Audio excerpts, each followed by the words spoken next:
attraction also.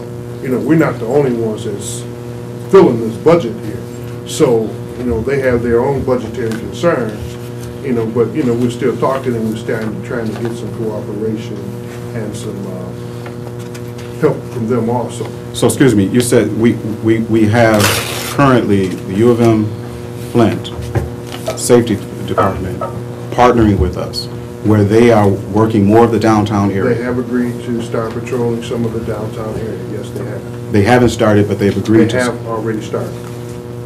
Okay. So how many officers is that patrolling downtown? Well, they only have 2 at a time on any shift. And as far as the volunteer, you know, other cities have volunteer police, fire departments. That's a union issue, and I'm quite sure these firemen sitting behind you right here are not going to give up their rights to have volunteer firemen come in here. So that's an issue that would have to be agreed upon between the city and the union. But that's a whole nother issue altogether. I'm not advocating busting up the union, but I am advocating safety for our city. And I'd rather see something than nothing. If we're going to cut back on firefighters, then what are we going to do to replace the safety of our community? Well, you know, that's an issue that, you know, we have to be able to afford. And, you know, and the thing we're trying to do right now is the best that we can do with what we have. You know, we only have a limited number of firefighters, and we're trying to maximize the efficiency of those firefighters. And those firefighters are doing, you know, above and beyond anything that we could possibly ask them right now. And I don't think that we would get anything more from a volunteer force than what we got right now. And I think these guys right here are better than any of these other volunteer firefighting companies around here. You know, and I'm going to continue to say that, and I'm not going to deviate from that. These guys are better and more equipped and more experienced to fight any fires than anybody in this county. Okay, I don't think you're taking what I'm saying. I mean, it's not a us versus them. I understand that. Let me finish my statement, please. Let me finish my statement. We have taken away firefighters. True? That's true.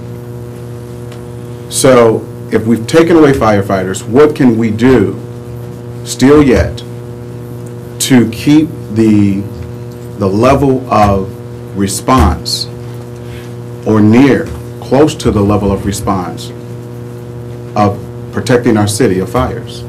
We're not going to do that. We can't do that. We don't have enough firefighters to do that.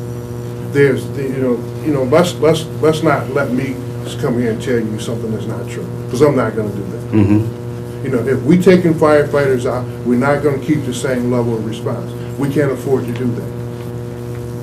That's the honest truth right there. Now, how do we do that? We need more bodies. Correct. We need more bodies. How do we get more bodies? We got to have more revenue. Well, that's the ideal. That's the ideal, creating more revenue. And if we don't create more revenue, if there is no more revenue, you know, I'm just not convinced that there's other successful communities that, you know, are working with volunteers, and there has not been any study or any information that has been presented to this community as it relates to volunteers. You know, I hear your issues with the union, you know, and that's legitimate. It's a legitimate issue, you know, but still yet, we have a community here that we need to respond to, and we need to make sure that they feel safe in this community. The past 3 days, it's kind of scary around here. Yeah, I'm sitting in my office at work, you know, near Saginaw Street, and what is that? Kersley, and I'm seeing fire trucks just going 2 and 3 times a day, and you know what? They seem to be going in the same direction. Absolutely, they are. in the same direction, yeah. So the response of the concerns of the citizens of this community is real. And for us not to respond to them with something that is legitimate and as real, I think we're being negligent. Okay, let me, one thing that we have started is, we have started a task force, which is gonna start tonight, among the fire department and the police department, where we're gonna have them out. And see, I can't tell you everything that we're doing, because that would compromise our investigation on what's happening with, see, and that's part of the problem.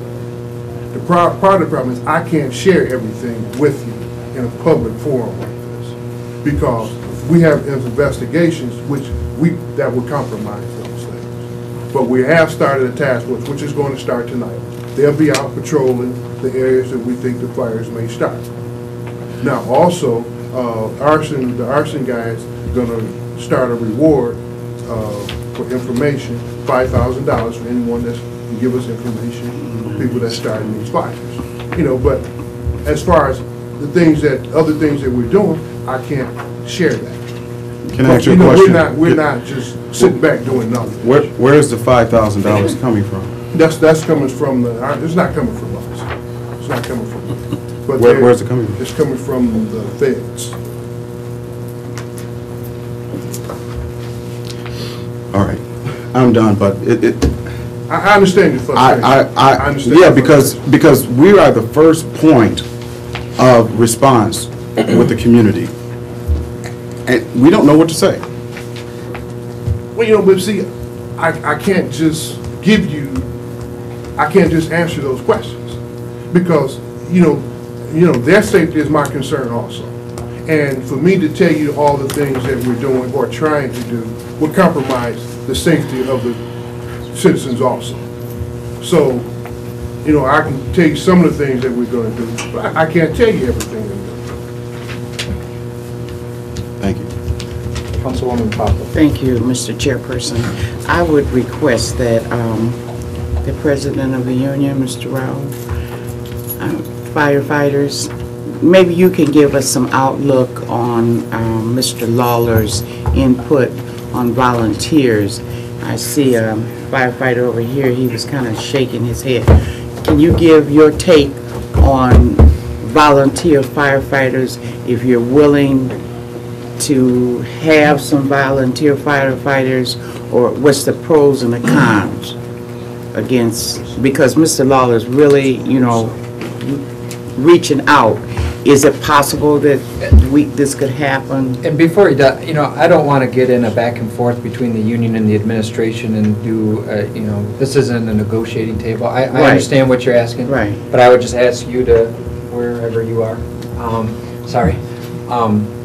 be mindful of that. We're not looking to negotiate a contract here today. Mm-hmm. But just so you can answer that question without, you know. Would you be willing? The only thing that I will tell you is the best example I can use is the commercial fire we had on Western Road. Okay. At the time that we had been there approximately 9.5 hours. We had a structure fire on Bagley. Because we could not release our people to go there, we called for mutual aid. Mutual aid came, I believe, from Swartz Creek, Flint Township, Morris Township. By the time they were notified, of course, they get there, they go in there.